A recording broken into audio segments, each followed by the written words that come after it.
Hello दोस्तों, आप सभी का इस प्री के लिए जो क्रैश कोर्स चल रहा है इसमें बहुत बहुत स्वागत है। अभी हम प्री का जो रिवीजन कर रहे थे पॉलिटी में, उसमें मैंने आपको अभी तक कई चीज़ें करवा दी है कि भारत के संविधान का विकास किस तरीके से हुआ। भारत के संविधान के अंतर्गत अनुच्छेद अगर हम बात करें, अनुच्छेद लगभग 1 से लेकर के अनुच्छेद लगभग अगर हम बात करें तो मैंने राष्ट्रपति तक के अनुच्छेद इसमें करवा दिए गए हैं। जितने भी इम्पोर्टेंट अनुच्छेद है, आर्टिकल्स हैं।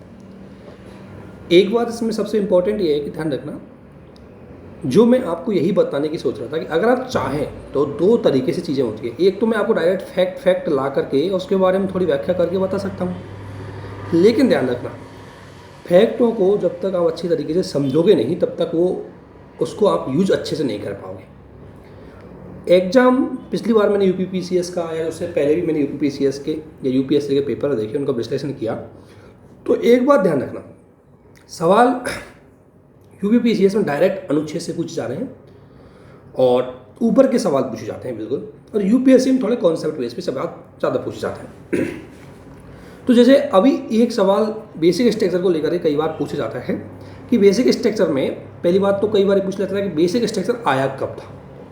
दूसरी बात, बेसिक स्ट्रक्चर में ये पूछा जाता है कि कौन कौन से प्रोविजनों को सुप्रीम कोर्ट द्वारा बेसिक स्ट्रक्चर में शामिल कर दिया गया है। क्योंकि एक बात ध्यान रखना, बेसिक स्ट्रक्चर है ये 1973 के केशवानंद भारती केस में आया था।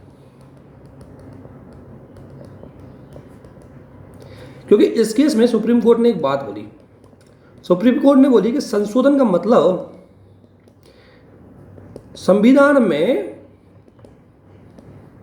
केवल तार्किक संशोधन करना। केवल तार्किक संशोधन का मतलब है कि देखो, अगर मान लो हमारे कोई घर की बिल्डिंग खराब हो जाती है या कोई स्ट्रक्चर खराब हो जाता है, तो मान लो कोई दीवार खराब हो गई, गेट खराब हो गया, तो हमारा ये उद्देश्य होता है कि हम उस दीवार या गेट को ही सही करवाएं, ना कि उस घर को पूरा तोड़वा करके पूरा दोबारा से बनाएं।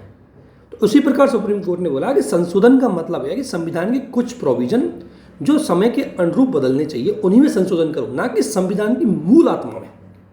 यानी कि संविधान की मूल आत्मा में कभी संशोधन नहीं होना चाहिए।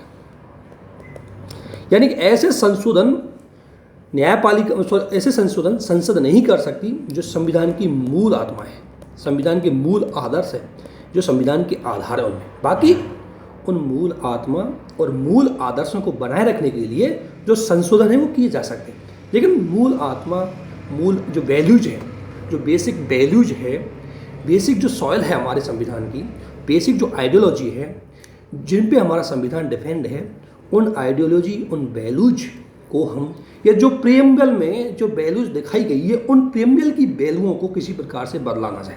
तो ऐसा कोई भी अमेंडमेंट है वो नहीं किया जाना चाहिए।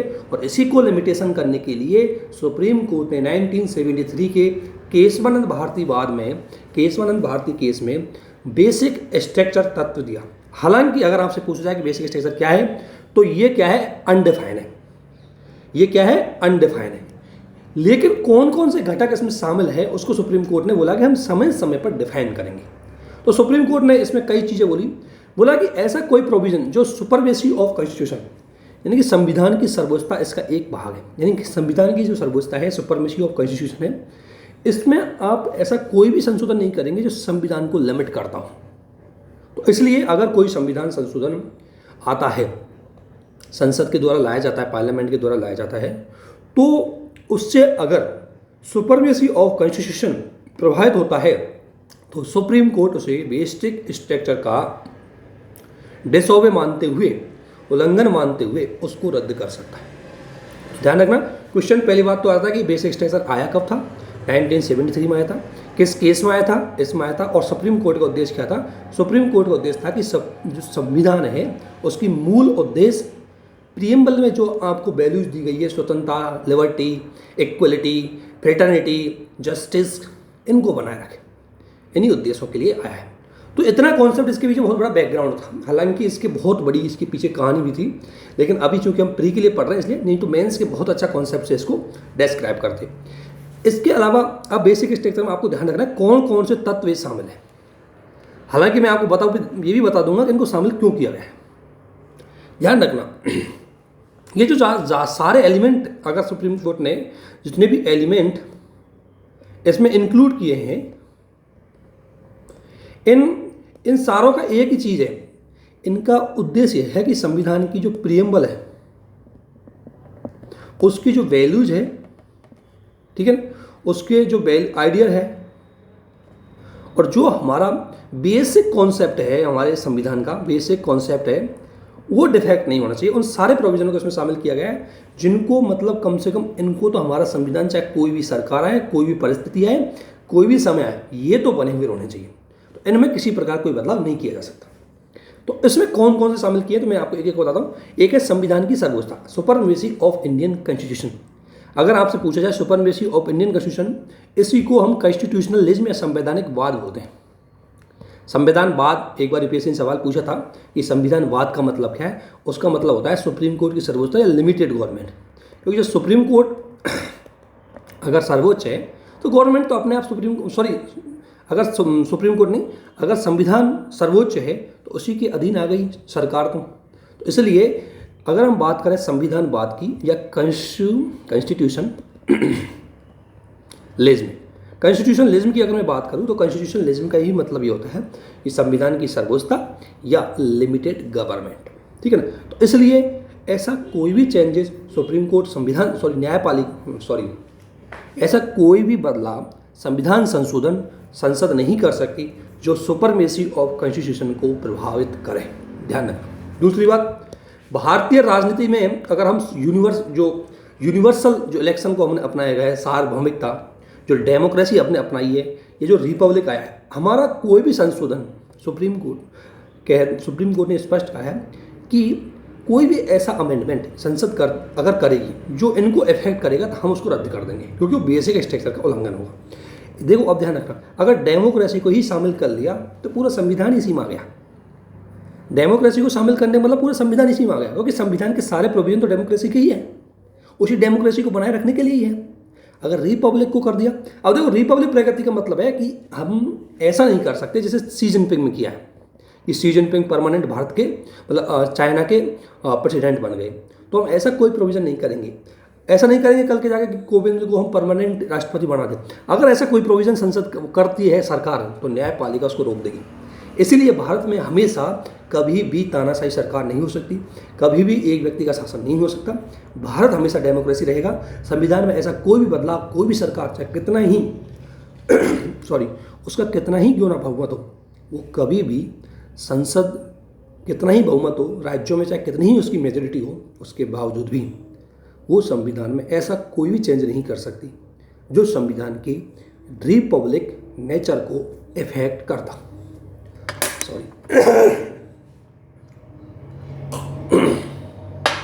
ठीक है ना।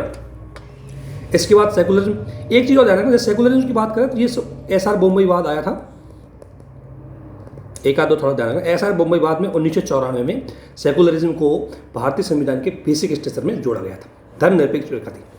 अर्थात सेकुलरिज्म होना, अर्थात संविधान में आर्टिकल 25, आर्टिकल 26, 28 इनमें कोई भी अमेंडमेंट संसद ऐसा नहीं कर सकती जिससे सेकुलरिज्म इफेक्ट होता।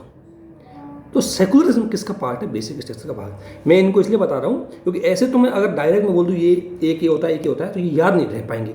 और सवाल यूपीएससी और पीसीएस में कई बार पूछे भी गए कि बेसिक स्ट्रक्चर में शामिल नहीं है या शामिल है। और आप अगर अदर पीसीएस भी दे रहे हैं तो वहाँ भी सवाल इससे पूछे जाते हैं। यूपीएससी ने खुद ने कई बार से सवाल पूछे हैं, इसलिए आपको ध्यान रखना है। तो मैं चाहता हूँ तो आप बोलेंगे कि कौन कौन शामिल है, तो मैं डायरेक्ट बोल सकता हूँ संविधान की सर्वोच्चता है, कल्याण का राज्य है, लेकिन इनको क्यों शामिल किया गया है?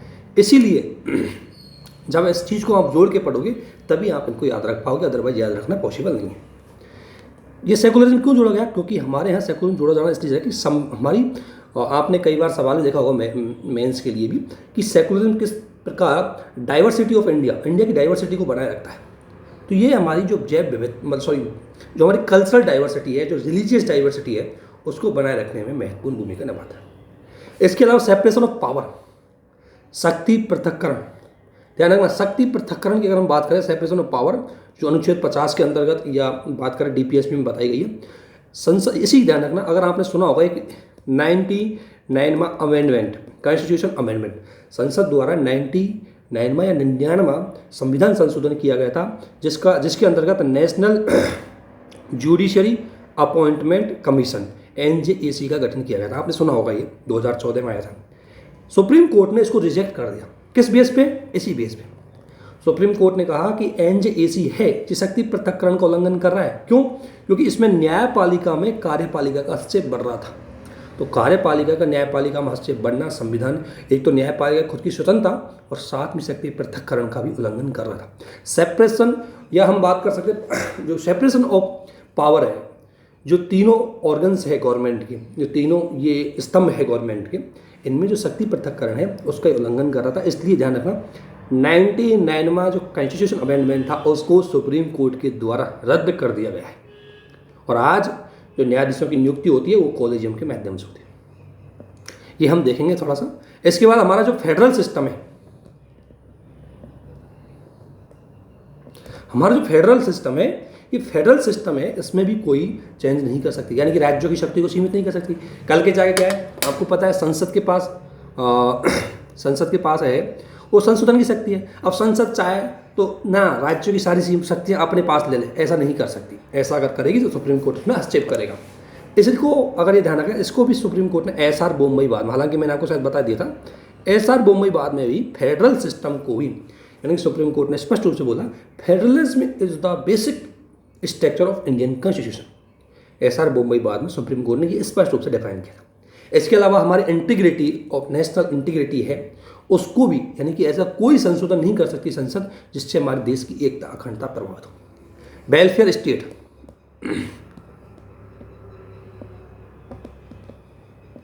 वेलफेयर स्टेट की अगर बात करें, मैंने बताया था आर्टिकल 38 में भारत का जो स्टेट है वो वेलफेयर स्टेट है। डीपीएसपी के अंतर्गत जो स्टेट है वो वेलफेयर स्टेट है, कल्याणकारी स्टेट है। यानी कल्याणकारी स्टेट का मतलब है कि देखो, चाहे हम कितने ही पूंजीवादी हो जाओ, चाहे हम कितने भी निजीकरण को अपना लें, चाहे राज्य की कितनी ही शक्ति सीमित हो जाए, लेकिन राज्य कभी भी अपने सामाजिक और आर्थिक न्याय के कर्तव्य को नहीं भूलेगा। अगर ऐसा भूलता है तो सुप्रीम कोर्ट उसको याद दिलाएगा। क्यों? क्योंकि राज्य का जो रोल है वो कल्याणकारी है। जैसे जुडिशियल रिव्यू, न्यायिक समीक्षा को कभी भी संसद सीमित नहीं कर सकती। हालांकि जो मतलब इंदिरा गांधी के टाइम पर जुडिशियल रिव्यू को सीमित करने की कोशिश की गई थी, इसलिए सुप्रीम कोर्ट इस बात को भली भांति जान गया था कि जुडिशियल रिव्यू तो ही इसकी पावर है, इसको सीमित नहीं किया जाता। तो न्यायिक समीक्षा भी बेसिक स्ट्रक्चर का भाग है। इसके अलावा आर्टिकल 21 की हम बात करें, ये आर्टिकल 20 में पर्सनल लिबर्टी एंड जो गरिमा है, ये आर्टिकल 21 का भाग है। तो आर्टिकल 21, एक बात फिर बता दो, सारे मौलिक अधिकार बेसिक स्ट्रक्चर में नहीं आते, लेकिन कुछ मौलिक अधिकार है वो बेसिक स्ट्रक्चर में आते। सारे मौलिक अधिकार नहीं आते, ध्यान रखना। सवाल एक बार यूपीएससी ने पूछा भी था कि सभी मौलिक अधिकार बेसिक स्ट्रक्चर का भाग है, तो गलत है। मौलिक अधिकार बेसिक स्ट्रक्चर का भाग नहीं है, कुछ आर्टिकल है बेसिक मौलिक अधिकारों के जो बेसिक स्ट्रक्चर का भाग है, जिसमें एक हो गया आर्टिकल 821। दूसरा हमारा पार्लियामेंट्री सिस्टम है, क्योंकि कई बार क्या चल रहा है कि हमारे यहाँ अध्यक्ष शासन प्रेसिडेंटियल गवर्नमेंट बनाने की बात हुई थी एक बार, तो सुप्रीम कोर्ट को लग रहा है कि प्रेसिडेंटियल गवर्नमेंट भारत में फिट नहीं है। तो ये प्रेसिडेंटियल जो गवर्नमेंट है, इससे पूरा दिक्कत आ जाएगी, भारत के स्ट्रक्चर के हिसाब से नहीं है। इसलिए पार्लियामेंट्री सिस्टम को बनाए रखने के लिए उसको बेसिक स्ट्रक्चर में भाग में शामिल कर दिया। अब संसद चाह करके भी कुछ नहीं कर सकती इसका। रूल ऑफ लॉ, विधि का शासन, ध्यान रखना। अब रूल ऑफ लॉ अगर हम बात करें तो आर्टिकल 14 की बात है, तो आर्टिकल 14 को भी पूरा शामिल नहीं किया गया, केवल रूल ऑफ लॉ को बेसिक स्ट्रक्चर में शामिल किया गया। ये छोटे छोटे सवाल हैं, आपके क्वेश्चन से हैं, और इन्हीं की सिली मिस्टेक से आप प्री से बाहर होते। प्री से बाहर होने का रीज़न आपकी पढ़ाई में कमी नहीं है, प्री से बाहर होने का रीज़न है एग्जाम हॉल में एक तो आपकी जो मेंटलिटी है कितनी अच्छी है। सेकंड बात यह है, अगर मैं आपको बताऊं तो सेकंड बात है कि सिली मिस्टेक आपने मत करना। अगर आपने सिली मिस्टेक करी तो इसका मतलब आप जो मेरिट है उससे बाहर होने की संभावना ज़्यादा बन जाती है, क्योंकि सिली मिस्टेक का मतलब वो जो आप उनको सही कर सकते हो, लेकिन छोटी सी आपकी कॉन्सेंट्रेशन की कमी की वजह से वो गलत हो जाती है, तो वो मत करना। और इसके लिए आपको रिवीजन बहुत ज़रूरी है। अगर आप जितना ज़्यादा रिवीजन करोगे आपकी सिली मिस्टेक उतनी ही कम होगी, जितनी ज़्यादा आप प्रैक्टिस करोगे सिली मिस्टेक आपकी उतनी ही कम होगी। तो ये चीज़ आपको एक तो ध्यान रखनी है। इसके अलावा फंडामेंटल राइट, ध्यान रखना ये चीज़, इसने बोला है फंडामेंटल राइट और डीपीएसपी, ध्यान रखना बड़ा डिस्प्यूट था फंडामेंटल राइट को लेकर के और डीपीएसपी को लेकर के। आपको पता है ये बहुत बड़ा डिस्प्यूट चलता रहा कि फंडामेंटल राइटों को ज़्यादा वरीयता दी जाए या डीपीएसपी को वरीयता दी जाए, क्योंकि फंडामेंटल राइट व्यक्ति के लिए थे, डीपीएसपी समाज के लिए थे। बाद में सुप्रीम कोर्ट के कई जजमेंट आए थे, है ना। तो उस जजमेंटों को भी अगर मैं थोड़ा सा बेसिक अगर आपको बता दूं, हालांकि मैंने शायद बता दिया है लेकिन बताता हूँ, कई संशोधन आए थे सुप्रीम कोर्ट के, जिसमें अगर हम बात करें तो जैसे एक तो आया था 1967 का केस गोलकनाथ विद, इसमें सुप्रीम कोर्ट ने फंडामेंटल राइट को वरीयता दी, ठीक है। इसके बाद इंदिरा गांधी आई थी 25 में कॉन्स्टिट्यूशन अमेंडमेंट के माध्यम से, 25 में कॉन्स्टिट्यूशन अमेंडमेंट के माध्यम से इंदिरा गांधी के द्वारा डीपीएसपी को वरीयता दी गई थी उस टाइम कि अगर नीति निर्देशक तत्वों को लागू करते टाइम अगर ज़रूरत पड़े तो फंडामेंटल राइटों को भी सीमित कर दें। इसके बाद इसको कमी को दूर करने के लिए फिर 1973 में केशवानंद भारती केस आया।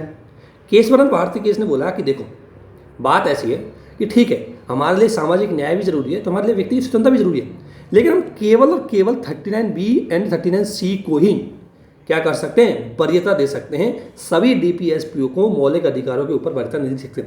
यदि 39B और 39C ये सामाजिक न्याय से संबंधित अनुच्छेद हैं, अगर हम दोनों को लागू करते टाइम अगर फंडामेंटल राइट सीमित होते हैं तो कोई दिक्कत नहीं, लेकिन आप बोलो 40 को 41 को उनको लेकर के आप डीपीएसपीओ को लेकर के फंडामेंटल राइटों को सीमित नहीं कर सकते। ये बोला था केशवानंद भारती बाद में सुप्रीम कोर्ट के द्वारा, लेकिन इंदिरा गांधी ने 42वां अमेंडमेंट कर दिया और 42वें अमेंडमेंट के अंतर्गत इंदिरा गांधी ने बोला कि सारे डीपीएसपी है, मतलब जो उस टाइम इंदिरा एक्ट आया था उसमें सारे डीपीएसपी फंडामेंटल राइट से आगे हैं सारे। अब आपको पता है 36 से लेकर 51 में अगर किसी भी अनुच्छेद को आपको इम्प्लीमेंट करना है और वो यदि फंडामेंटल राइट का उल्लंघन कर रहा है कोई दिक्कत नहीं है, उनको सुपीरियर माना जाएगा, किसको, डीपीएसपी। लेकिन सुप्रीम कोर्ट ने मिनर्वा मिल्स आया था, कौन सा केस आया था, मिनर्वा मिल्स बाद एक मिल थी उसको लेकर के डिस्प्यूट हुआ था उसके कुछ मजदूरों को लेकर, तो ये 1980 में आया था और इसमें सुप्रीम कोर्ट ने बोला कि केवल और केवल 39B एंड 39C इनको लागू करते टाइम ही फंडामेंटल राइटों को सीमित किया जा सकता है, अदरवाइज अन्य बातों को, जो बात केशवानंद भारती बोली उसी में इसमें बोली। लेकिन ध्यान रखना तो वर्तमान में क्या है, लेकिन इसमें सुप्रीम कोर्ट ने एक बात और बोली इसी में कि डीपीएसपी और फंडामेंटल राइट दोनों में हारमोनियस रिलेशन है, दोनों में सौहार्दपूर्ण रिलेशन है। और ये उसने सुप्रीम कोर्ट ने इसी मिनर्वा मिल्स बाद में इसको जोड़ा था, किसमें, बेसिक स्ट्रक्चर में, किसमें, बेसिक स्ट्रक्चर जोड़ा था, किसमें, मिनर्वा मिल्स बाद में। तो ये चीज़ आपको ध्यान रखना है। इसके अलावा स्वतंत्र और लोकतंत्र का सबसे महत्वपूर्ण ये कि स्वतंत्र रूप से और एकदम न्यूट्रल होके ट्रांसपेरेंसी के साथ इलेक्शन हो, वो लोकतंत्र का बेसिक है। तो लोकतंत्र का चुनाव, हमारा चुनाव है तो स्वतंत्र निष्पक्ष हो, ये भी इसमें भाग है। न्यायपालिका की स्वतंत्रता, ये भी बेसिक स्ट्रक्चर का भाग है। इतना नहीं,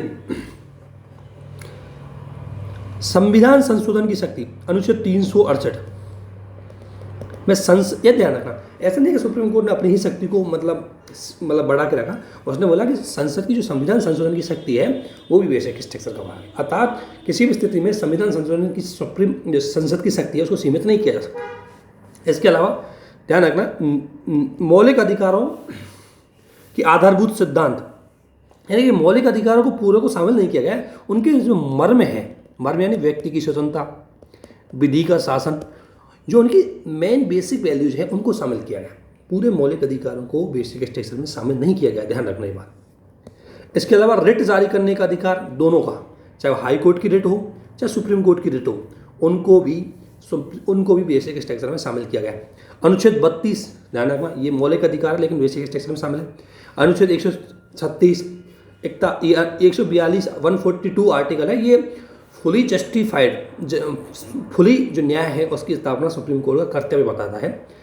इसका मतलब क्या है, देखो आर्टिकल 152 में सुप्रीम कोर्ट के पास पावर है, अगर किसी जगह न्याय का उल्लंघन कर रहा है तो न्याय की स्थापना करवा सकता है, ये उसकी फुली पावर है। तो ये जो बेसिक स्ट्रक्चर के आपको 20 ये जो दिख रहे हैं, इनको कृपया करके प्लीज़ एक बार इनको ज़रूर समझ के ये प्रोविज़न जोड़ा गया तो क्यों जोड़ा गया है इनको एक बार पढ़ लें, क्योंकि इनसे भी आपके डायरेक्ट सवाल पूछे जाते हैं। अगर आप टेस्ट सीरीज देखोगे तो वहाँ भी बहुत आते हैं, मेंस जो और ओरिजिनल एग्जाम होती है वहाँ भी आपको इनको देखने को मिलेंगे, इसलिए इनको एक बार समझ के याद कर लेना, ठीक है ना। और जब भी अगर बेसिक स्ट्रक्चर की बात आए तो बोलना है कि सीमित और जो संवैधानिक शासन है उसकी स्थापना करता है। इसके बाद थोड़ा सा हम संसदीय और राष्ट्र इनको लेकर के सवाल पूछ लेते हैं कि संसदीय व्यवस्था की क्या विशेषता है और संसदीय पार्लियामेंट्री सिस्टम गवर्नमेंट का ये कौन सा है,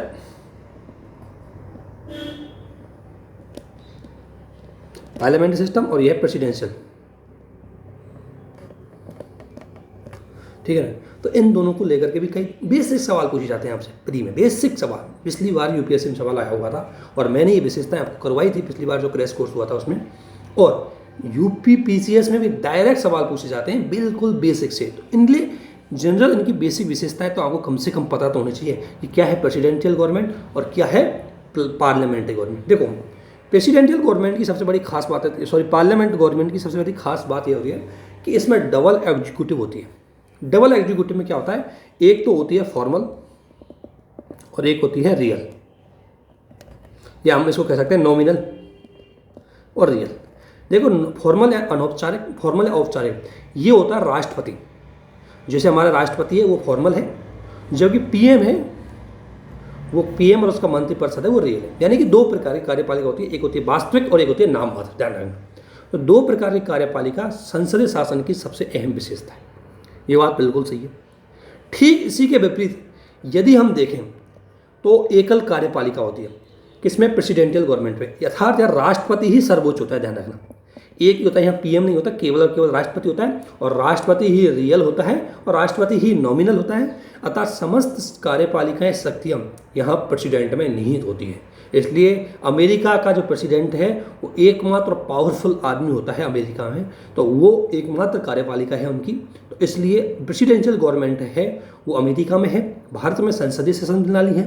तो प्रेसिडेंशियल गवर्नमेंट है उसके अंतर्गत एकल कार्यपालिका होती है, जबकि संसदीय शासन प्रणाली के अंतर्गत डबल कार्यपालिका होती है। एक चीज़ आपको ध्यान रखना। इसके अलावा विशेषताएं एक एक देखते चलना, ये इंपॉर्टेंट है आपके लिए। इसके अलावा होता है बहुमत दल का शासन, किसमें, लोकसभा में, किसमें, लोअर हाउस में। यानी कि यहां जो विशेषता है वो ये है कि ये कहने का मतलब ये कह रहा है कि लोअर हाउस है, यानी कि जो लोकसभा है हमारी, उसमें जिस दल को बहुमत होगा वही कार्यपालिका में शामिल होगा। ध्यान रखना, हमारे यहाँ कार्यपालिका का अलग से कोई चुनाव नहीं होता, हमारे कार्यपालिका कहाँ से बनती है, विधायिका से। अर्थात संसदीय शासन की जो खास विशेषता क्या है, विधायिका और कार्यपालिका में लाइजिंग पाई जाती है, हार्मोनियस पाई जाती है, समन्वयता पाई जाती है। तो इनमें क्या पाई जाती है, समन्वयता। ध्यान रखना, पृथक्करण नहीं है, विधायिका और कार्यपालिका में हमारे यहाँ सेपरेशन नहीं है, हार्मोनियस है। बिकॉज एग्जीक्यूटिव के जो भी मेंबर है वो सारे लेजिस्लेटिव के भी मेंबर होते हैं, और अगर नहीं है तो विद इन 6 मंथ उनको किसी भी न किसी सदन की सदस्यता लेनी पड़ती है, अन्यथा उनके कार्यपालिका पद से उनको त्यागपत्र देना पड़ता है। ध्यान रखना, 6 महीने तक रह सकता है, लेकिन विद इन 6 मंथ उसको, चाहे वो लोअर हाउस हो चाहे अपर हाउस हो, उसके किसी भी सदन की सदस्यता लेनी पड़ती है, नहीं तो उसका पद रिक्त हो जाता है। तो संसदीय शासन प्रणाली की सबसे महत्वपूर्ण विशेषता क्या है कि विधायिका और कार्यपालिका में समन्वय पाया जाता है, हार्मोनियस रिलेशन पाया जाता है, पृथक्करण नहीं। जबकि इसलिए जब विधायिका का चुनाव होता है उसी से कार्यपालिका बढ़ती है, ठीक है। तो नॉर्मली कार्यपालिका और विधायिका का चुनाव एक जैसा रहता है। इसके अलावा जो राष्ट्रपति शासन है उसमें देखो अलग है, उसमें ध्यान रखना, अमेरिका में अगर बात करेंगे हम तो अमेरिका में एक खास विशेषता क्या है कि हमारे यहाँ तो जो आपको मंत्रिपरिषद के सदस्य देख रहे हैं वो सारे कहीं ना कहीं लोकसभा या राज्यसभा के सदस्य हैं, और नहीं है तो उनको 6 महीने में लेना पड़ेगा। अमेरिका में देखो क्या होता है, अमेरिका में विधायिका और राष्ट्रपति ये एक दूसरे से पृथक पृथक होती है। इतना ही नहीं, इनकी चुनाव अवधि भी अलग अलग है। जैसे राष्ट्रपति का चुनाव 4 वर्ष के लिए होता है, और हमारा जो लोअर हाउस है उसका चुनाव 2 वर्ष के लिए होता है, ठीक है ना। तो हमारे यहाँ तो 5 वर्ष का कार्यकाल विधायिका का होता है, 5 वर्ष का कार्यकाल मंत्रिपरिषद का होता है, अगर उसको बहुमत है तो। राष्ट्रपति शासन में जो लेजिस्लेटिव है और जो एग्जीक्यूटिव है एकदम सेपरेट होते हैं, कोई लिंकिंग नहीं होता, ना तो उनका एक साथ चुनाव होता है, और न जो राष्ट्रपति जो इनकी कार्यपालिका होती है उनमें जरूरी नहीं कि कोई विधायिका के सदस्य होते हैं। इसलिए अमेरिका में क्या होता है कि जो कार्यपालिका के सदस्य होते हैं वो नॉर्मली राष्ट्रपति के ही जानकार होते हैं, राष्ट्रपति के रिश्तेदारों को बना देंगे या कोई विशेषज्ञों को बना देंगे, क्योंकि उनको किसी भी सदन की सदस्यता लेने की कोई ज़रूरत नहीं होती। ये दोनों में डिफरेंस है, वहाँ एकदम सेपरेशन है बिटवीन लेजिस्लेटिव एंड एग्जीक्यूटिव, जबकि पार्लियामेंट्री सिस्टम में एग्जीक्यूटिव और लेजिस्लेटिव में लाइजिंग होती है।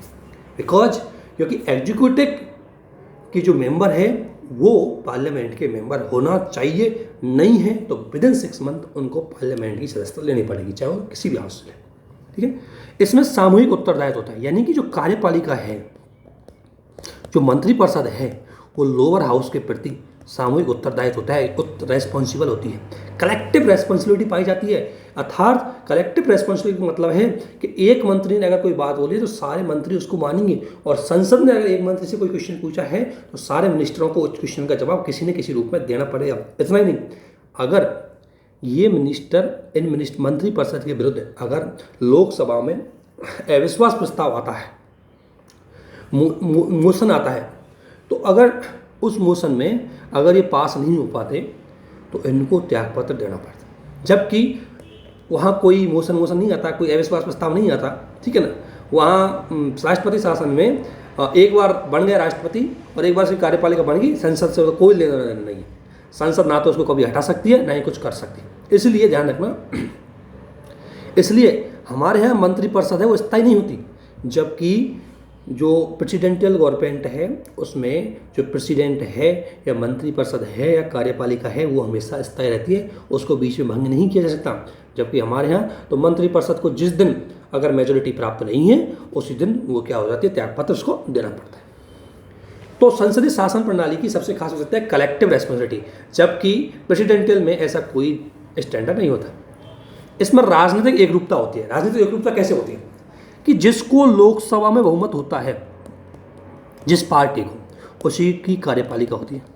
तो अर्थात कार्यपालिका किसकी होगी, जिसको लोकसभा में बहुमत है, तो ज़्यादा दिक्कत नहीं आती, क्योंकि कार्यपालिका जैसे आज भाजपा गवर्नमेंट है तो भाजपा गवर्नमेंट ही मंत्री है उसके प्रधानमंत्री, और भाजपा गवर्नमेंट के ही ज़्यादातर सदस्य है लोकसभा में और राज्यसभा में। तो इसलिए राजनीतिक एकता है, अर्थात जो गवर्नमेंट लाएगी नॉर्मली वो पार्लियामेंट में ईजिली पास हो जाएगा, वो ज़्यादा विरोधाभास की स्थिति नहीं आएगी। लेकिन वहाँ एक रूपता जरूरी नहीं है। इसलिए आपने देखा होगा डोनाल्ड ट्रंप जब राष्ट्रपति थे तो उसका लोअर हाउस में उसकी पार्टी का बहुमत नहीं था, इसलिए उसके ज़्यादातर मुद्दों पर बहुत डिस्प्यूट खड़ा होता था, क्योंकि कार्यपालिका अलग राजनीतिक दल की थी और जो लोअर हाउस है या अपर हाउस है वो अलग राजनीतिक दल का था, तो उनके जो भी मुद्दे आते थे वो रोक देते थे। जबकि भारत में ऐसा नहीं है, भारत में कार्यपालिका है, उसी का ज़्यादातर बहुमत है, उसी सदन में सबसे ज़्यादा होगा, तो उसके ज़्यादा डिस्प्यूट नहीं होते। इसलिए राष्ट्रपति शासन में जो प्रेसिडेंशियल फॉर्म ऑफ गवर्नमेंट है इसमें डिस्प्यूट बहुत ज़्यादा होते हैं, किसमें, लेजिस्लेटिव और एग्जीक्यूटिव में, जबकि पार्लियामेंट्री में डिस्प्यूट नहीं होते, क्योंकि दोनों में हारमोनियस पाया जाता है। और आपको पता है दोहरी सदस्यता होगी, इतना इसमें दोहरी सदस्यता होती है। डबल मेंबरशिप, डबल मेंबर किससे, कि जैसे अगर हम मंत्री की बात करें तो एक तो एग्जीक्यूटिव का मेंबर भी है और साथ साथ में वो किसी हाउस का भी मेंबर है, जबकि इसमें एकल मेंबरशिप होती है किसमें, प्रेसिडेंशियल फॉर्म में। एक तो या तो वो रहेगा एग्जीक्यूटिव का या वो रहेगा किसका, मतलब पार्लियामेंट। इस तरीके से डिफरेंस है, ये बेसिक डिफरेंस आपको पता होना चाहिए, ठीक है ना। उसके अलावा इसमें शक्तियों का थोड़ा बिल्कुल थोड़ी सी हार्मोनाइजिंग रहती है, इसमें स्पष्ट रूप से सेपरेशन होता है। दूसरी बात इसमें ध्यान रखना, एक खास बात और है, इसमें मंत्रिपरिषद की सलाह से प्रेसिडेंट लोअर हाउस को डिजोल्व कर सकता है, लोअर हाउस को विघटित कर सकता है, यानी कि लोकसभा है हमारी वो समय से पूर्व भी भंग हो सकती है, ठीक है ना। इसमें ऐसा नहीं है, इसमें उसका जो फिक्स कार्यकाल है उससे पहले उसको भंग नहीं किया जा सकता। ये है पार्लियामेंट्री सिस्टम और प्रेसिडेंशियल सिस्टम। ध्यान रखना, इसको समझ के इसी से रिलेटेड अगर मैं कोई भी उत्तर आता है आपसे तो इन्हीं को बेस बना करके आपको प्रेसिडेंशियल फॉर्म और पार्लियामेंट्री फॉर्म के अगर उनके गुण वो पूछे जाए, उनकी क्या फीचर्स हैं, तो इन्हीं के बेस के आधार पर उनको उत्तर देना है। गुण क्या है दोनों के, देखो अगर बात करें हम गुण और दोष, तो अगर हम सबसे पहले गुण देखें किसके, अगर हम बात करें, ये शायद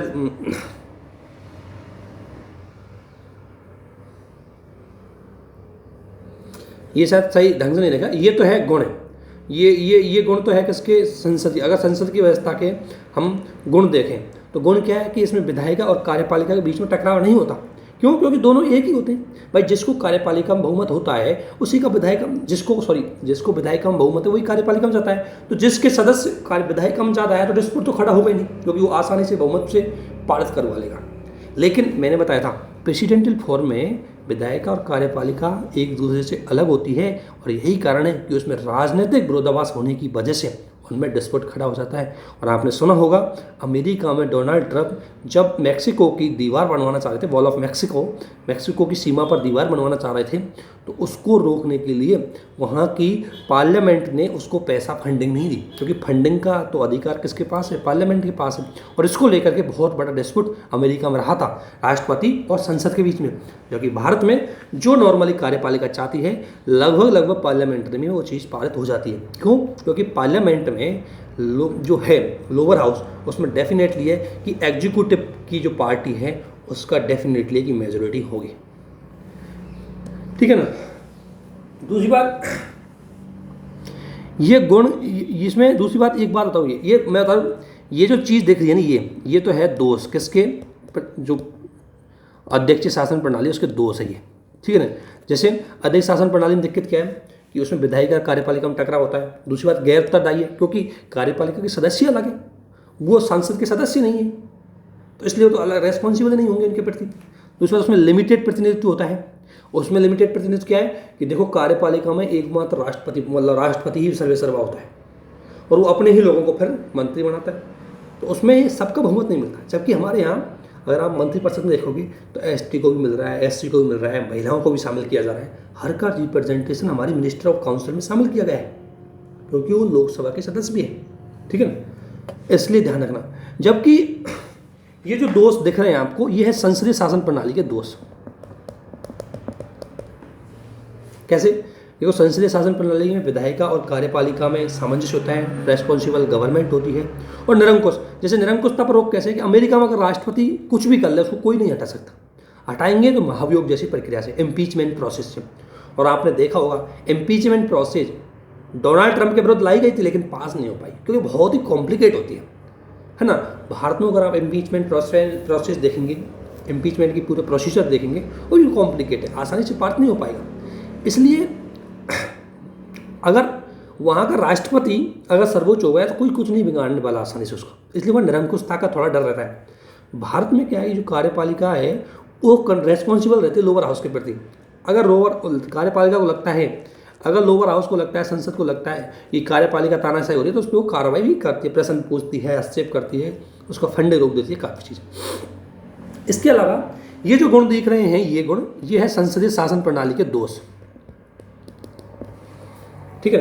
तो संसदीय शासन प्रणाली का अगर दोष देखें, लेकिन संसदीय शासन प्रणाली में एक बात अस्थायी सरकार बनती है। जैसे अगर आप बात करोगे तो 1989 से 2014 के बीच में जो गठबंधन की सरकार बनी, क्यों? क्योंकि लोअर हाउस में किसी भी दल को बहुमत नहीं था, और ऐसी स्थिति में क्या है कि गठबंधन सरकार में अगर एक दल भागा, सरकार गिर गई। इससे अस्थायी सरकार बनने की पूरी संभावना रहती है। जबकि संसद जो अध्यक्ष शासन प्रणाली का एक खास बात ये होती है कि उसमें स्थायी सरकार होती है। किसी भी सदन में बहुमत मिले या न मिले, राष्ट्रपति चुनाव होकर आता है, जीतता है, जीतने के बाद वो पावरफुल होता है, उसके अलावा किसी की भी नहीं सुनता। दूसरी बात, इसमें नीतियों की निश्चितता नहीं होती, क्योंकि नीतियों की निश्चितता इसलिए, मान लो गठबंधन की सरकार है, इतनी पार्टियां उसमें मिली हुई होती है। जैसे अगर कांग्रेस के काल में यूपी में देखेंगे, इतनी पार्टियां मिलकर बनी हुई थी कि हर पार्टी की विचारधारा अलग अलग थी, तो किसी भी पॉलिसी पर पहुंचने से पहले हर पार्टी अपना टाक खींच लेती थी।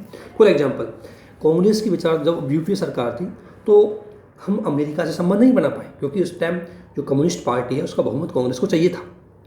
अब वो विरोध करती थी अमेरिका से संबंध बनाने की, वो विरोध करती थी इजराइल से संबंध बनाने की। अब करे तो क्या करे प्रधानमंत्री, उसको सरकार चलानी है, तो वो क्या करता कि अमेरिका से संबंधों में थोड़ा आनाकानी हमारी चलती रही।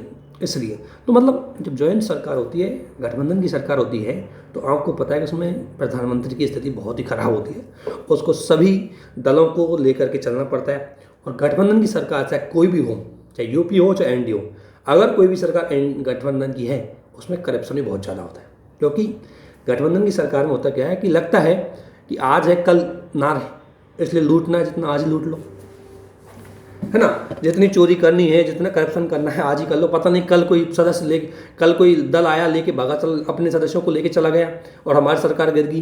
तो इसलिए उसमें करप्शन के चांस बहुत ज़्यादा रहते हैं, उसमें नीतियाँ जल्दी से नहीं बन पाती। ये दो है थोड़ा पार्लियामेंट्री सिस्टम का। और जब भारत में 1989 से लेकर के और 2014 तक या इस बीच में जब पार्लियामेंट्री, आपने देखा होगा 1990 में 91, 92, 93 इनमें डेली सरकार गिरती थी, बढ़ती थी, चुनाव हो रहे, इतना ज़्यादा पॉलिटिकल अनस्टेबिलिटी थी भारत में कि इसको बाद एक बार क्वेश्चन उठने लग गए कि हमें पार्लियामेंट्री सिस्टम को छोड़ करके हमें प्रेसिडेंशियल सिस्टम अपना लेना चाहिए, क्योंकि प्रेसिडेंशियल सिस्टम में स्टेबिलिटी रहती है, ठीक है ना। तो इसी को लेकर के आपने सुना होगा वेंकट चलिया आयोग बनाया गया था कि संविधान का रिव्यू करो, क्या संविधान में रिव्यू करके क्या चेंज हो सकता है, क्या पार्लियामेंट फॉर्म ऑफ गवर्नमेंट है वो प्रेसिडेंशियल फॉर्म ऑफ गवर्नमेंट जा सकती है, नहीं जा सकती। बाद में निष्कर्ष ये निकला, बाद में तत्कालीन हमारे प्रेसिडेंट थे, उन्होंने स्पीच भी दिया संसद में जॉइंट सेशन में कि देखो शासन व्यवस्था कोई भी हो उसको जो बेहतर चलाएगा, चलाने वालों पर डिपेंड करती हो।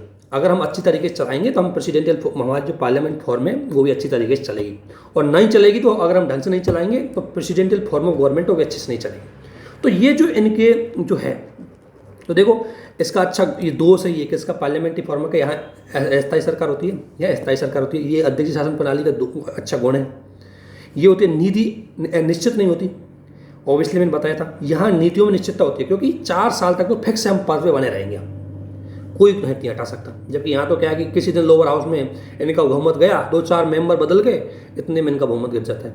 यह शक्तियों का विभाजन नहीं होता, ध्यान रखना, ये शक्ति विभाजन के विरुद्ध अवरुद्ध है। क्यों? क्योंकि कार्यपालिका है वही विधायिका होती है, ठीक है ना।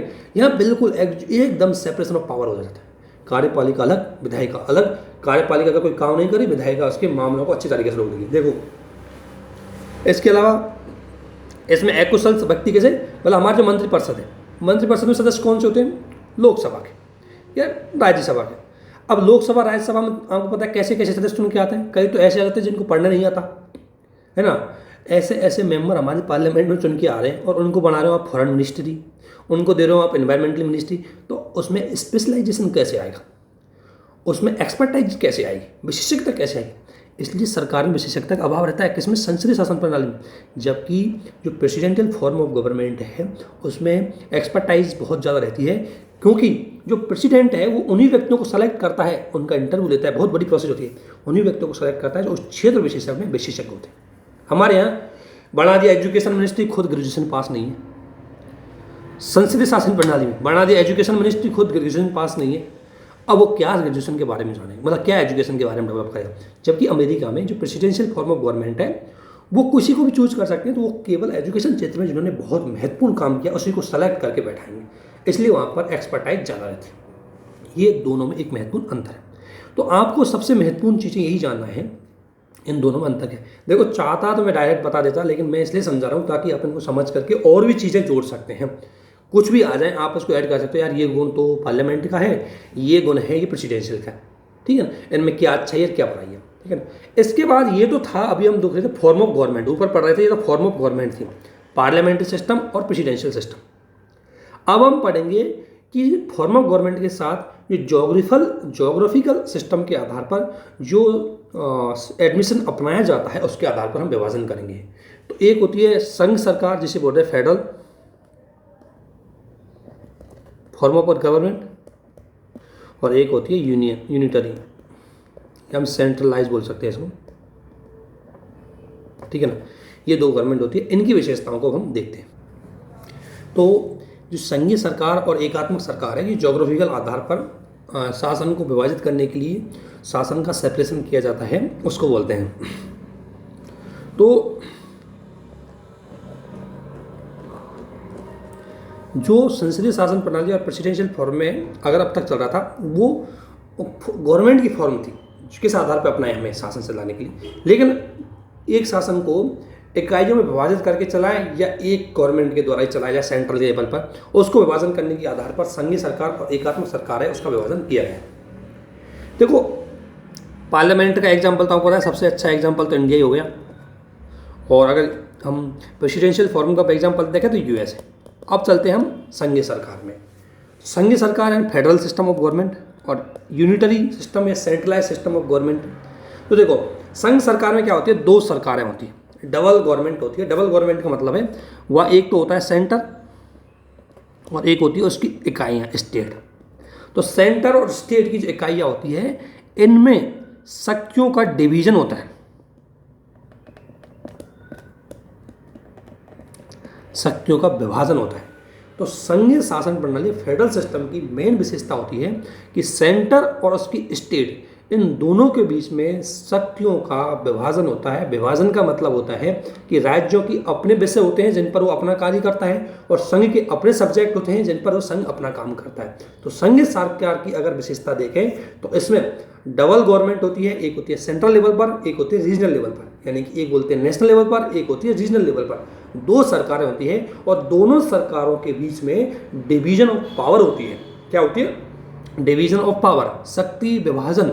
और ध्यान रखना, इसीलिए ये क्षेत्रीय सरकार और राष्ट्रीय सरकार एक दूसरे के समकक्ष, यानी कि एक दूसरे के हम कह सकते हैं समकक्ष होती है। एक दूसरे में इनका दोनों कोई अधीनस्थ नहीं होती, सबऑर्डिनेटिंग नहीं होता, इसमें इक्वल होती है, समकक्ष होती है। और जो रीजनल गवर्नमेंट है वो नेशनल गवर्नमेंट से एकदम ऑटोनॉमस भी होती है। तो जो विशेषता मैं बताना चाह रहा हूँ उसमें यह है कि अगर आपसे पूछा जाए संघीय शासन प्रणाली की सबसे फर्स्ट विशेषता, अगर सबसे बेस्ट विशेषता पूछती जाए और ऑप्शन दिया हुआ है विभाजन, तो आपको पहले विभाजन को चूज करना है। तो जो डिवीजन ऑफ पावर है स्टेट और नेशनल और रीजनल पावर में, रीजनल गवर्नमेंट में, वो किसकी विशेषता है? वो संघीय शासन की या government form federal form of government की। जबकि अब इसमें पहली विशेषता क्या होगी कि दो स्टेट है वो क्या होंगे? स्वायत्त भी होंगे, इन ऑटोनॉमस होंगे, समकक्ष होंगे यानी इक्वल होंगे, सबऑर्डिनेट नहीं होंगे। और इतना ही नहीं, उनको जो पावर मिलेगी वो कहाँ से मिलेगी? कॉन्स्टिट्यूशन से, संविधान से।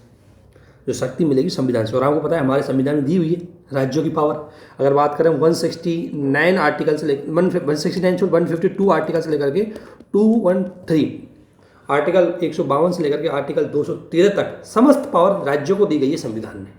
ठीक है ना? तो सब यानी कि जो रीजनल सरकार है इनको सेंट्रल गवर्नमेंट या नेशनल गवर्नमेंट से पावर नहीं मिलती, इनको पावर संविधान से मिलती है। और इसीलिए इनका ये है कि जब आपको भी संविधान से मिलती है तो हमको भी संविधान से मिलती है, ऐसे दोनों इक्वल और एकदम ऑटोनोमस है। ठीक है ना?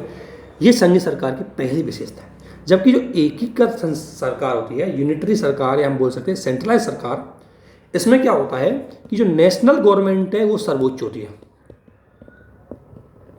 और जो क्षेत्रीय सरकार है वो नेशनल गवर्नमेंट या सेंट्रल गवर्नमेंट के ऊपर डिपेंड करता है कि मुझे शासन संचालन के लिए छोटी छोटी यूनियन इकाइयाँ बना देनी चाहिए।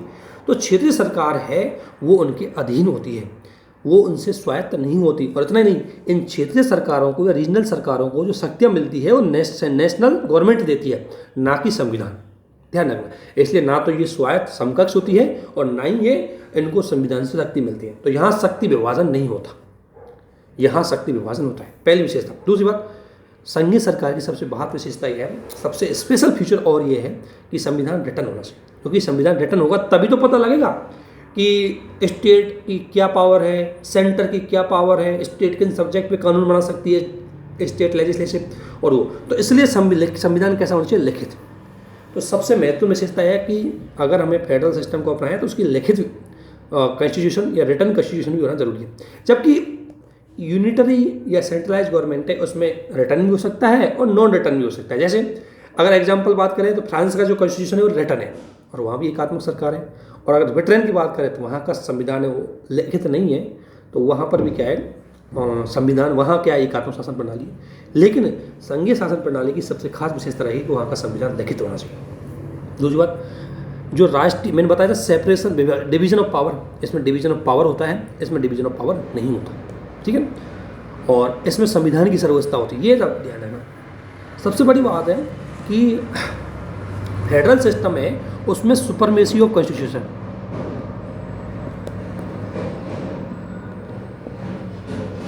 क्यों? क्योंकि उसमें संविधान की इसलिए सर्वोच्चता है कि अगर मान लें हम संसद को सर्वोच्च बना दें तो राज्य अधीन हो जाते। और अगर इसलिए हमने संसद को सर्वोच्च नहीं बनाया, हमने बोला संविधान सर्वोच्च। और संविधान यदि सर्वोच्च है तो उसी सर्वोच्चता में से संघ को शक्ति दी गई है, उसी सर्वोच्चता में से राज्य को शक्ति दी गई है। अर्थात राज्य और संघ दोनों को समान बनाने रखने के लिए, दोनों पर नियंत्रण बनाए रखने के लिए संविधान को सर्वोच्च बनाया गया। ये चीज़ आपको ध्यान रखनी है ना। तो इसलिए सुपरमेसी ऑफ संविधान, ये विशेषताएं इनको लेकर के यूपीएससी ने पिछली बार भी सवाल पूछे हैं, पीसीएस में सवाल पूछे, डायरेक्ट फीचर्स है उनके सवाल पूछे जाते हैं, इसलिए मैं फीचर्स पे ही फोकस कर रहा हूँ, ठीक है ना। कई बार सवाल आ सकता है कि सबसे बेस्ट फीचर, तो ध्यान रखना सबसे बेस्ट फीचर की अगर मैं बात करूं तो यहाँ ये होगा शक्ति विभाजन, पहला फीचर होता है इसका, सेपरेशन ऑफ पावर या डबल गवर्नमेंट, ये वाला, ठीक है ना। उसके बाद तो लेकिन संविधान में होना चाहिए सर्वोच्च, संविधान सर्वोच्चता, इतना नहीं कठोर संविधान। देखो संघीय शासन प्रणाली की विशेषता कठोर, यानी कठोर कैसे कि संविधान में कुछ ऐसे प्रोविजन जो स्टेट से जुड़े हुए होंगे उनमें संशोधन पार्लियामेंट ही नहीं कर सकती, उनमें संशोधन का तरीका जटिल होगा, जिसमें कम से कम आधे राज्यों की लेजिस्लेटिव असेंबली से भी परमिशन लेनी पड़ेगी। और इसलिए हमारे संविधान में प्रोविज़न है कि अगर कोई विषय जो संघ और राज्य से जुड़ा हुआ है और अगर उसमें संसद संविधान संशोधन करना चाहती है तो संसद तो खुद विशेष बहुमत से पारित करेगी, साथ साथ में देश की आधी विधानसभाएं उनको भी बहुमत से पारित करना पड़ेगा, तभी जाकर के संविधान में संशोधन हो सकता है। इसलिए भारत का संविधान कैसा है, रिजिडिटी पाई जाती है भारतीय संविधान में, कठोरता पाई जाती है इसकी वजह से। जबकि जो एकात्मक सरकार में संविधान कठोर भी हो सकता है, लचीला भी हो सकता है। जैसे ब्रिटेन का संविधान बहुत लचीला है, फ्लेक्सिबिलिटी है, जब चाहे मन चाहे जब संशोधन कर सकते हैं। जबकि फ्रांस का संविधान है बहुत रिजिड है, उसमें आसानी संशोधन नहीं हो सकते। तो लेकिन ये ध्यान रखना फेडरल की डेफिनेटली विशेषता क्या होगी कि इसमें रिजिड संविधान होना चाहिए। दूसरी बात, फेडरल में न्यायपालिका अगर हम बात करें तो एकदम इंडिपेंडेंस न्यायपालिका होनी चाहिए। इसका रीज़न क्या है कि मान लें अगर संघ में और राज्य में अगर डिस्प्यूट खड़ा हो गया तो इसको रिजोल्व करने के लिए कोई तो होना चाहिए, तो इसलिए न्यायपालिका ही काम करती है। इसलिए ध्यान रखना हमारा सुप्रीम कोर्ट है वो उसका पहला ही जो जुरिडिक्शन आता है वो डिस्प्यूट सेटलमेंट में आता है, किसमें, स्टेट और सेंटर में। तो वो स्टेट और सेटलमेंट, स्टेट और उसके बीच में जो विभाजन है उसका महत्वपूर्ण भूमिका निभाता है।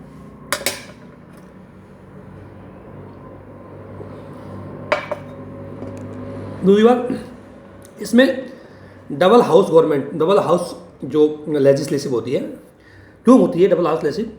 देखो इसमें क्या है, एकात्मक में हो भी सकती है नहीं हो सकती, तो एकात्मक में कोई बाध्यकारी नहीं है, ध्यान रखना, एकात्मक हो भी सकती है नहीं हो सकती, हो सकती है नहीं हो सकती। लेकिन इसमें ड्यूअल हाउस जो लेजिस्लेटिव है वो होनी चाहिए। क्यों होनी चाहिए? क्योंकि इसमें जैसे हमारा बात एक करे लोअर हाउस और ये करे अपर हाउस, तो ध्यान रखना अपर हाउस इन राज्यसभा, ये लोकसभा, ध्यान रखना लोकसभा तो जनता का रिप्रेजेंटेशन करती है, रिप्रेजेंटेशन ऑफ पब्लिक। लेकिन अपर हाउस है, आपको पता है राज्यसभा, ये स्टेट का रिप्रेजेंटेशन करती है। क्योंकि देखो संसद ज़्यादातर संविधान में आपको पता है एक संविधान है और संविधान ज़्यादातर संसद को शक्ति प्राप्त है कि संशोधन करे।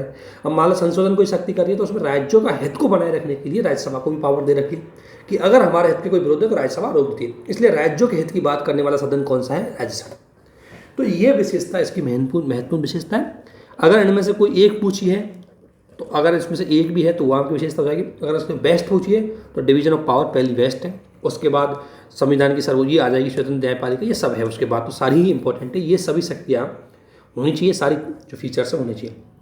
अब देखिए, अब ये तो आपको पता है थोड़ा सा कि ये चीज़ें तो आपको पता है, जैसे शक्ति विभाजन तो हमारे 7वीं शेड्यूल है, उसमें संघ सूची, समवर्ती कॉन्क्रीट लिस्ट, यूनियन लिस्ट, ये होगी कॉन्क्रीट लिस्ट, ये होगी स्टेट लिस्ट और ये होगी अदर लिस्ट, जिसे बोलते हैं अपशिष्ट सूची, है ना। आपको पता है कि यूनियन लिस्ट पे कानून बनाने की शक्ति संसद को है, केवल संसद ही कानून बना सकती है। समवर्ती जो कॉन्करेंट लिस्ट है इस पर कानून बनाने की शक्ति दोनों को है, लेकिन अगर दोनों में डिस्प्यूट होता है तो संसद को वरीयता दी जाती है। किसको? संसद को।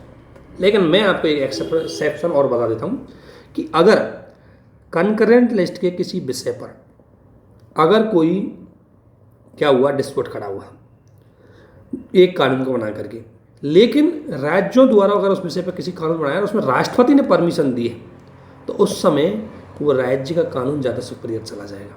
हालांकि नॉर्मल स्थिति में संसद का कानून सुपीरियर रहता है, लेकिन अगर राज्य के कानून को आपको पता है कि गवर्नर है उस पर परमिशन के लिए राष्ट्रपति के पास भी रख देता है, और यदि वो राष्ट्रपति के पास रखा गया है तो उसमें राष्ट्रपति ने परमिशन दी है, फिर वो एक्ट बना है तो वो एक्ट संसद के एक्ट को भी मतलब क्या दे सकते हैं, चुनौती दे सकता है।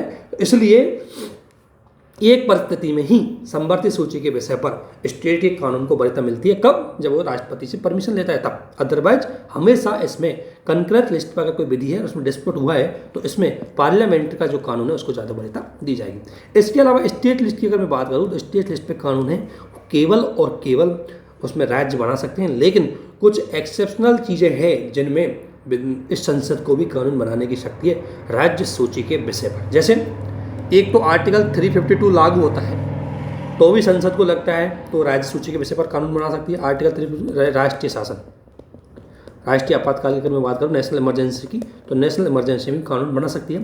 दूसरी बात 356, यानी कि अगर राज्य में आपातकाल लग गया तब तो आपको पता है कि संसद ही कानून बना सकती है, वहाँ तो डिजॉल्व हो जाती है विधानसभाएं। तो इसके अलावा एक तीसरा प्रोविजन क्या है, इसमें आर्टिकल 250 है शायद, आर्टिकल 250 एक बार कन्फर्म कर देना। आर्टिकल 250 में अगर कोई हमें इंटरनेशनल एग्रीमेंट को इम्प्लीमेंट करवाना है, कोई हम अंतर्राष्ट्रीय संधि या समझौता करके आए और उसको इम्प्लीमेंट करवाना है, लेकिन इम्प्लीमेंट करने के लिए कोई स्टेट सूची उसमें जुड़ी हुई है, तो उस विषय पर भी संसद कानून बना सकती है उस एग्रीमेंट को इम्प्लीमेंट करवाने के। इसके अलावा आर्टिकल 249 है।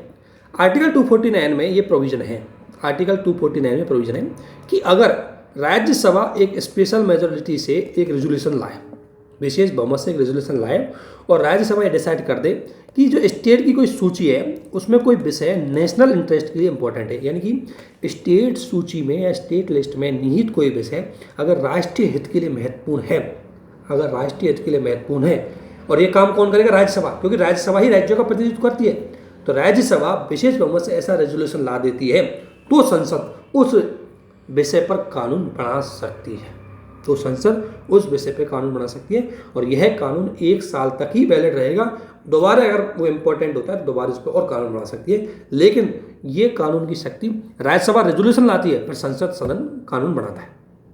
तो ध्यान रखना, यानी कि आर्टिकल 249 के अंतर्गत भी राज्यसभा के विशेष रेजोल्यूशन के बाद, विशेष प्रस्ताव के बाद संसद भी राज्य सूची के विषय पर कानून बना सकती है। और एक और विशेषता है कि जब 2 या 2 से अधिक राज्य चाहे, 2 या 2 से अधिक जो स्टेट है वो चाहे कि हमारे किसी कानून पर संसद विधि बनाए, हमारी किसी विषय पर संसद विधि बनाए, तो संसद उस पर विधि बना सकती है। लेकिन जिन जिन राज्यों ने, स्टेटों ने रिक्वेस्ट की है उन्हीं स्टेटों में वो कानून लागू होगा, पूरे भारत में लागू नहीं होगा। ध्यान रखना। तो इसलिए 5 आधारों पर ये ध्यान रखना किन 5 स्थितियों में संसद स्टेट लिस्ट पे भी कानून बना सकती है। और आपको पता है अवशिष्ट, अगर मैं बात करूं अवशिष्ट लिस्ट की बात करूं तो अवशिष्ट लिस्ट पर कानून बनाने की शक्ति है वो संसद के पास है। इसको थोड़ा सा कंफ्यूज मत होना। अगर मैं बात करूं 1935 के एक्ट की, और 1935 में ये जो अवशिष्ट शक्ति है, जो अदर्स पावर है, अदर लिस्ट है, ये अदर लिस्ट में क्या किया, इसमें जो शक्ति है 1935 के अधिनियम में ये शक्ति दी गई थी गवर्नर को, यानी वायसराय को, ठीक है ना, वायसराय को दी गई थी। उसके अलावा जो मुस्लिम लीग के द्वारा एक प्रोविजन लाया गया था 14 सूत्रीय फॉर्मूला, 1928-30 के समथिंग आया था, 14 फीचर्स वाला जो फॉर्मूला है, इसमें मुस्लिम लीग ने समर्थन किया कि ये अवशिष्ट शक्तियाँ राज्य में निहित होनी चाहिए। ध्यान रखना, मुस्लिम लीग ने राज्य में निहित की बोली। 1935 के अधिनियम में ये अवशिष्ट सूचियाँ किसमें? गवर्नर। ये भी सवाल आया था 1935 के अधिनियम में अवशिष्ट शक्तियाँ किसके पास है? गवर्नर के पास होती है। लेकिन भारतीय संविधान में अवशिष्ट शक्तियाँ किसके पास होंगी? ये किसके पास है? संघ के पास, संसद के पास, ठीक है। ये आपको एक चीज़ ध्यान रखनी। तो ये अभी ये विशेषता है जिनसे सवाल ज़्यादातर पूछे गए हैं। अब ध्यान रखना, इसमें आप थोड़ा सा अगर देखा है तो अंदर थोड़ा सा देख लेना राज्यों में क्या क्या पावर है वो, लेकिन नॉर्मली सवाल यहीं से पूछे जाते हैं। एक सवाल ये पूछे जाते हैं सरकारी आयोग की। सरकारी आयोग है, ये केंद्र और राज्यों के बीच में डिस्प्यूट को सेटलमेंट करने के लिए सरकारी आयोग का गठन किया गया था 1983 में। 1983 में इसका गठन किया गया था। जनवरी 1988 में इसने अपनी रिपोर्ट दी थी और इसमें चूँकि चीफ जस्टिस थे रंजीत सिंह सरकारिया, उसकी अध्यक्षता में इसका गठन किया गया था, इसलिए सरकारी आयोग बोलते हैं। ध्यान रखना, कब आया था? 1988 में। इसने अपनी अनुशंसाएं दी और 3 अनुशंसाएं दी कि किस प्रकार से संघ को शक्तिशाली बनाया जाए, किस प्रकार से राज्यों की स्वायत्ता को बनाया जाए और किस प्रकार से सहकारी संघवाद की बात की जाए। तो इन्हीं को एक एक को देखेंगे, क्योंकि ध्यान रखना, मैं फिर बता रहा हूँ, पिछली बार यूपीपीसीएस में सवाल आया था कि इंटर स्टेट गवर्नमेंट की रिकमेंडेशन किसने दी थी। ये आप देखोगे अक्टूबर में 2000 पेपर लगा था 2004 में, अभी 21 में अक्टूबर में, और उसमें यूपीपीसीएस में सवाल पूछा था, ध्यान रखना ये। इसलिए मैं इन रिकमेंडेशन को लेके आया हूँ, क्योंकि इनमें से किसी भी रिकमेंडेशन को लेकर के सवाल पूछे जाते हैं हर साल कोई ना कोई। आपका 1 नंबर तो पक्का है, यहाँ से 2 नंबर तो पक्के हो जाएंगे, कम से कम 1 क्वेश्चन तो पक्का है आपका। इसलिए इनको एक बार अच्छे से देखेंगे हम और समझ के इनको फिर आप इनको ख़त्म करेंगे। तो ये चीज़ है, लेकिन मैं सोच रहा हूँ कि इनको क्यों ना हम सेपरेट रखें वीडियो में, क्योंकि ये बहुत अच्छे से, इनका बहुत ज़्यादा सवाल है, बहुत ज़्यादा रिकमेंडेशन है, इसलिए तो इनको हम एक बार और देखेंगे। एक वीडियो और फेडरल सिस्टम पे बनेगा और इसके बाद हम इमरजेंसी प्रोविजन पे आएंगे। मैं आपसे एक बात बोल रहा हूँ, देखो एक बात आप ध्यान रखना, आप चाहते हैं तो मैं ये दृष्टि की वो आती है वो घटना चक्र, मैं उस घटना चक्र को 2-3 वीडियो में ख़त्म कर सकता हूँ, ठीक है ना। लेकिन एक बात ध्यान रखना, मैं चाहता हूँ कि आपको यहाँ से कुछ चीज़ें ऐसी भी मिले जो आपको मेंस में भी हिंट दे दें और थोड़ा सा कॉन्सेप्ट पे भी फोकस करो। क्योंकि अगर आपको एडमिनिस्ट्रेशन में जाना है, देखो आप अगर ये बात ऐसे एक चीज़ों की बात करें, मैं बोल देता हूँ सबऑर्डिनेट आपको जैसे यूपीएसएससी की करनी है, लेखपाल की करनी है, तो वहाँ तो आपको घटना चक्र बेस्ट होती है। लेकिन यदि आपको यूपीपीसीएस या यूपीएससी में सिलेक्शन लेना है तो आपको कॉन्सेप्ट बेस तो पढ़ना ही पड़ेगा। आपकी जो थिंकिंग का दायरा है वो तो बढ़ाना ही पड़ेगा।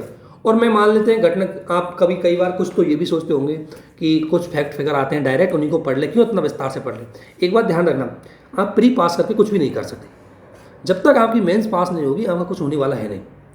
तो मेंस के को भी थोड़ा सा ध्यान रखना, इसलिए कॉन्सेप्ट तो आपको चाहिए।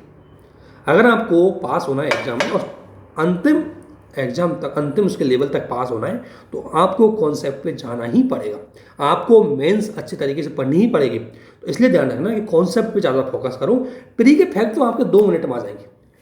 प्री के फैक्ट कोई बड़ी बात नहीं है। प्री के फैक्ट तो अगर आपने कॉन्सेप्ट पढ़ा है, अब देखो ये सारी मैंने जैसे ये मेरे मेंस के पॉइंट ऑफ व्यू से नोट्स बनाए थे अपने, लेकिन इसमें आपको प्री के सारे फैक्ट आ जाएंगे। अब ये इंटर स्टेट काउंसिल है, मुझे पता है कि इसको क्यों लाया गया था और इसी टाइम क्यों लाया गया था, और फिर इसी टाइम लाया गया तो क्यों लाया गया था, क्या सिचुएशन हुई थी, वो चीज़ अगर आपको पता होगी तभी आप क्वेश्चन के बैकग्राउंड को तैयार कर पाओगे। कई बार बोलते हैं सर उत्तर कैसे लिखें, कैसे बेस्ट लिखें। जब तक आप ये क्वेश्चन में कॉन्सेप्ट नहीं आएगा, पढ़ने वाले को ज़्यादा मज़ा नहीं आता। फैक्ट तो हर कोई डाल सकता है, फैक्ट तो क्या है, रटी हुई चीज़ है, बस फैक्ट है वो इतना रखो ताकि वो क्वेश्चन में जो हम कॉन्सेप्ट ले रहे हैं उसको जस्टिफाई कर सके। इसलिए फैक्ट भी जरूरी है, मैं ये नहीं कह रहा फैक्ट, लेकिन फैक्ट से ज़्यादा महत्व कॉन्सेप्ट का होता है, ठीक है ना। तो चलो ये तो प्री का पॉइंट ऑफ व्यू, ज़्यादा इसमें तो ऐसा मुद्दा हम डिस्कशन नहीं करेंगे। लेकिन मैं बता रहा हूँ आपको फैक्ट है वो भी लाए जाएंगे, डोंट वरी। अगर कोई सोच रहा हो आप में से कि सर फैक्ट नहीं आ रहे इसमें, मैं आपसे गारंटी दे रहा हूँ सारे फैक्ट लाएंगे जो प्री में आपके साथ पास होंगे। और सर मैं उनकी PDF बनाई हुई है, वो ग्रुप में भी शेयर कर दी जाएगी, तो वो सारी चीज़ें आपको मिल जाएंगी। बस आप तो इनको जो मैं बता रहा हूँ उसको थोड़ा सा समझते हुए आपने जो भी पढ़ा है उसको उसी वे में रिविजन करो, उसी वे में उसको पढ़ो। बस ये चीज़ पे आपको ज़्यादा फोकस करना है। और हम धीरे धीरे इसमें कोशिश कर रहे हैं कि इसको और अच्छी तरीके से आपको फ़ायदा दिया जाए। पिछली बार भी पूरा ये जो क्रैश कोर्स है, ये मैंने सारे सब्जेक्ट लगभग मैंने कवर किए थे इसमें विदिन 1 मंथ में। बहुत कम टाइम था, बहुत लिमिटेड टाइम था। उस लिमिटेड टाइम में बहुत थोड़ी फास्ट के साथ, थोड़ी स्पीड के साथ हमने जैसा तैसा करके किया था। लेकिन अगर किसी बंदे ने उसको समझ के पढ़ा है तो पॉलिटी के लगभग 1820 सवाल इसी में से आए थे। लेकिन बात यह कि समझ के, अब आप बोल दें कि डायरेक्ट तो बहुत कम सवाल मिलते हैं। जैसे ये तो खैर डायरेक्ट था, ये सवाल अंतर्राज्यीय परिषद का तो डायरेक्ट सवाल था कि ये तो सरकारी आयोग ने दिया था। लेकिन सवाल डायरेक्ट भी आते हैं और थोड़ा सा इनडायरेक्ट वे में भी आते हैं। अब जैसे आपसे पूछ लिया एक सवाल, मान लेते हैं, मैं एग्जांपल देता हूँ, एक सवाल पूछ लिया कि भारत में क्या कारण है कि अगर प्रधानमंत्री इस्तीफा दे दे तो मंत्रिपरिषद भंग हो जाती। अरे स्पष्ट कारण है कि कलेक्टिव रेस्पॉन्सिबिलिटी। तो ये कॉन्सेप्ट है, ये मैं थोड़ा बताऊंगा आपको कि क्या कारण है। अब आपसे पूछ लें कि संसदीय शासन है और कलेक्टिव रेस्पॉन्सिबिलिटी है, और कलेक्टिव रेस्पॉन्सिबिलिटी में हेड क्या है, वो प्रधानमंत्री है। अगर प्रधानमंत्री गया तो मिनिस्टर ऑफ काउंसिल ही गई। इसलिए कि कॉन्सेप्ट को समझ के ही आप अगर एग्जाम को फाइनल पास करना चाहते हैं तो इंपॉर्टेंट है। और भाई आपको अगर प्री पास करना है तो आप कोई भी फैक्ट पढ़ के पास कर सकते हो, प्री कोई बड़ी बात तो है नहीं। लेकिन अगर यूपीएससी की प्री पास करना है तो आपको कॉन्सेप्ट पे जाना ही पड़ेगा। और यूपीपीसीएस की प्री में अब तो कॉन्सेप्ट बेस्ड सवाल आने लग गए। जो ये कथन कारण वाले होते हैं ना, ये आपको कथन, ये सारे जो आपको सवाल देख रहे हैं ये सब कॉन्सेप्ट वाले हैं। और सच में अगर आपने कॉन्सेप्ट लगाया तो आप ऐसे सवालों के जवाब भी दे दोगे जिनके उत्तर आप पे नहीं आता। लेकिन कॉन्सेप्ट आपको पता होना चाहिए, तभी आप पार्टों को एलिमिनेट कर पाओगे, आइडिया लगा पाओगे। क्योंकि एक चीज़ जाने ना, कितने ही फैक्ट पढ़ लो आप 100% तो नहीं रट पाओगे ना। आपके पास 100% कोई ऐसा रिसोर्स होगा जो आपको सही इन्फॉर्मेशन वहाँ से दे देगा। आपको कुछ तो क्वेश्चनों का आंसर आइडिया से देना ही पड़ेगा। 10 से 20 क्वेश्चनों का आंसर तो आपको कॉन्सेप्ट पे ही या कुछ लॉजिक लगा के ही देना पड़ेगा, और उसके लिए आपके पास कॉन्सेप्ट होना बहुत ज़रूरी है। इसलिए मैंने थोड़ा इसको विस्तार से रखा है। अदरवाइज मैं चाहता तो इसको 6 वीडियो में ख़त्म कर सकता था, कोई बड़ी बात नहीं है। फैक्टों को लेने में मुझे क्या दिक्कत है, मुझे तो बहुत ईजी लगता, लेकिन मुझसे वो चीज़ें होती नहीं है। मुझे फैक्ट पढ़ाए भी नहीं आते, मुझे फैक्ट पढ़ाया भी नहीं जाता, और ना ही मुझ पर आता है पढ़ाना।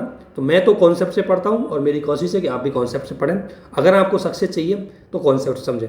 मैं आपको एक थोड़ा सा ब्रीफ बताता हूँ। इंग्लिश मीडियम वालों को प्री ज़्यादा टफ नहीं लगती। मेरे दोस्त है कई, उनसे मैंने वो क्योंकि उनके पास कॉन्सेप्ट अच्छा है, तो बोला यार इसका ये तो हो ही नहीं सकता, इसको हटाओ आंसर में से, ये नहीं हो सकता, इसको भी हटाओ। ये रिस्क बेस्ड क्वेश्चन होते हैं जिनमें उनकी पॉसिबिलिटी आंसर सही होने की ज़्यादा होती है हमसे। हम क्या है, ये हम तो जाके पेपर में सोचेंगे अरे यार ये मैं पढ़ के आया हूँ, ये नहीं पढ़ के आया, नहीं पढ़ के आया, इसको छोड़ देता हूँ।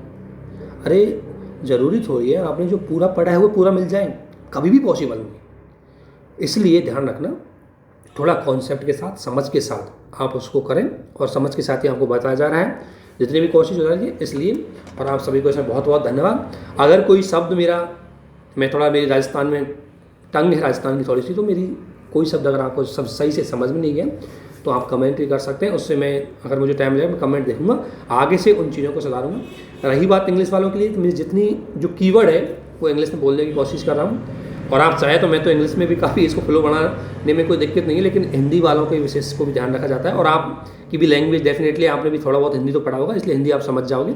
रहे कुछ कई कीवर्ड, अगर मुझे लगता है तो और कीवर्ड है, उनको मैं इंग्लिश में और लिख देंगे और बता दिया जाएगा आपको। और नहीं, अगर कोई भी आपके समझ में नहीं आया तो उसको आप कमेंट में डाल के पूछ सकते हैं कि ये कीवर्ड का मतलब क्या है हिंदी के का, क्योंकि हम भी देखो हिंदी मीडियम के हैं, तो इतनी ज़्यादा बहुत फास्ट इंग्लिश तो हमें नहीं आती, ठीक है ना। लेकिन यह कि अगर आप कहोगे तो उसकी प्रिपरेशन भी हम करके आपको पढ़ा सकते हैं।